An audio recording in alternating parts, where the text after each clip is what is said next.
Magandang araw mga ka-DIY.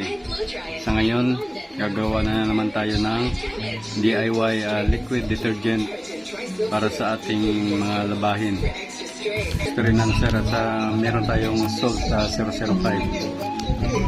So, ito ay 15 liters ang ating gagawin na liquid detergent. Maghanda lang tayo ng 15 liters na tubig, bawal yung sa puso. Yung gagamitin natin ay galing sa gripo. So may naka-ready na akong tubig na 15 liters. Ito, meron na rin akong pang halo na gawa sa PVC. Itong tubig natin kailangan malinis. So ang una natin gagawin, tapos yung gagawin natin, ganun din, i-stir lang natin hanggang sa malusaw yung ating component. So naka-ready na yung ating gunting. Buhos natin to ng kagandahan at sabay nating haluin. Ganito lang yung position nyo.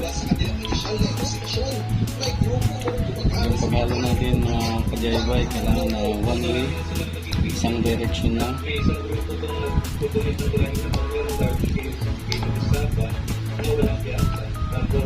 Kasi malusaw yung ating component, kailangan huwag natin tigilan hanggat hindi malusaw ang ating component.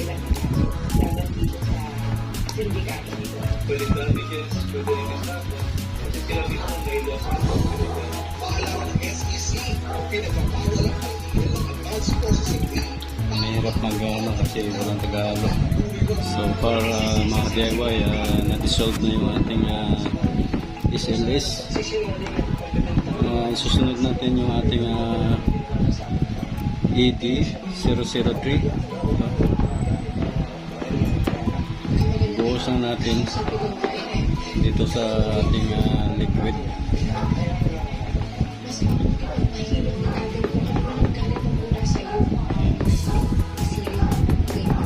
Stir lang natin, para humalo sa naunang component natin.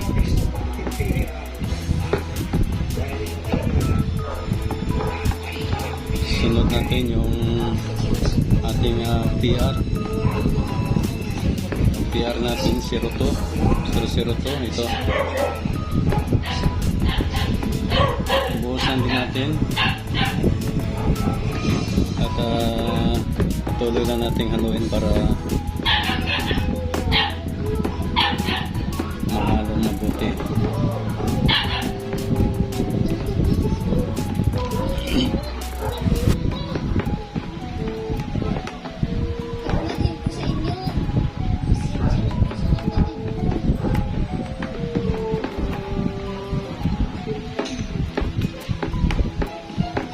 Yung pang-apat nating component ay ang ating stain remover 0027. Lupitin na natin.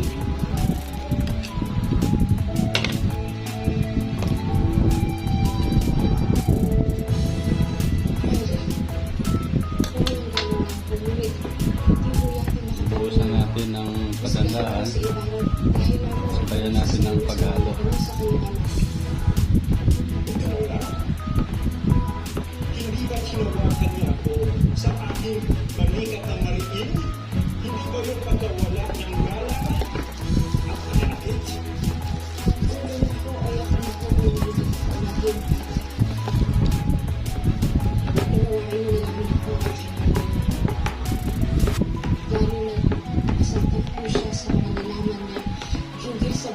Haluin na natin ang haluin hanggang sa ma-dissolve yung ating component. Next mga ka-DIY, sunod natin yung ating LABS 008.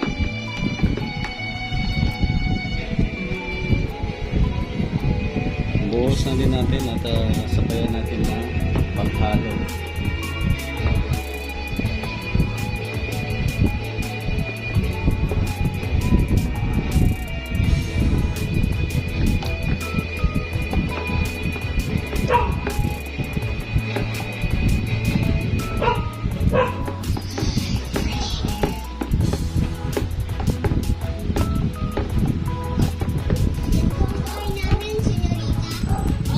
natin na yung ating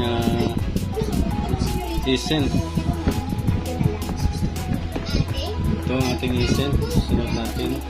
Buhusan din natin at sabayan ng pag-alo.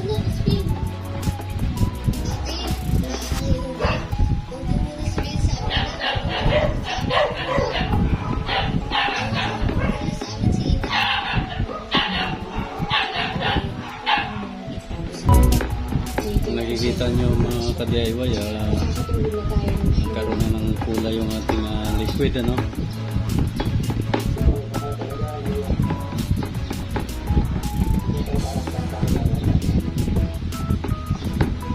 Next natin yung ating foam enhancer 007.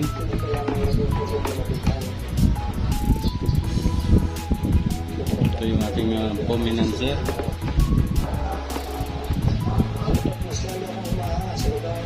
Buhusan natin at sabayan ng pagalo.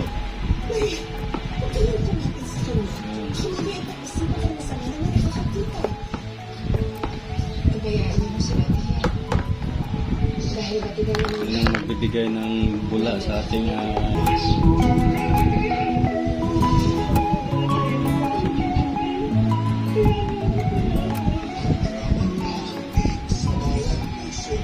so mga ka-DIY, na-dissolve ko yung lahat ng ating mga ingredients. So ang mangyayari dito, pagkatapos nito papahingayin natin ng hanggang 24 hours at bago natin ilagay sa bote ang ating produkto. Takpan muna natin ito at i-store muna natin siya ng 24 hours. Ayan mga ka-DIY, medyo malapot na yung ating liquid detergent. Ayan na. Malapot na siya.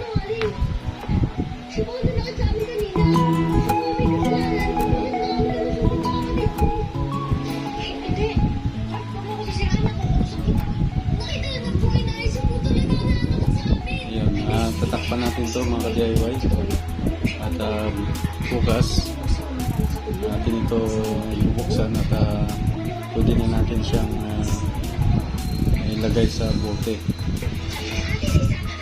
at pwede na natin ibinta or pang-konsumo dito sa loob ng ating tahanan. DIY, tapos na yung curing period ng ating ginawang liquid detergent kahapon. So ilalagay na natin sa bote, no?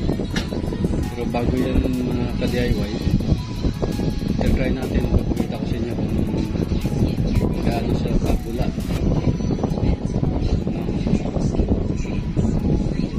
Para try natin yung kanyang quality. Yan yung mga ka-DIY, tama na yung labo niya. Titis muna natin yung kanyang quality. Mga ka-DIY, kumuha ako ng kaunti doon sa ating ginawang liquid detergent. Try natin ang kanyang quality. Magbubuhusan tayo ng kaunti dito sa ating planggana. Try natin yung gano'n sa kabula. Ayan mga ka-DIY, oh. Mabula siya. At kaunti lang nilagay ko. Talagang madulas pa siya. At mabango. Ito yung bango niya. Ayan mga ka-DIY.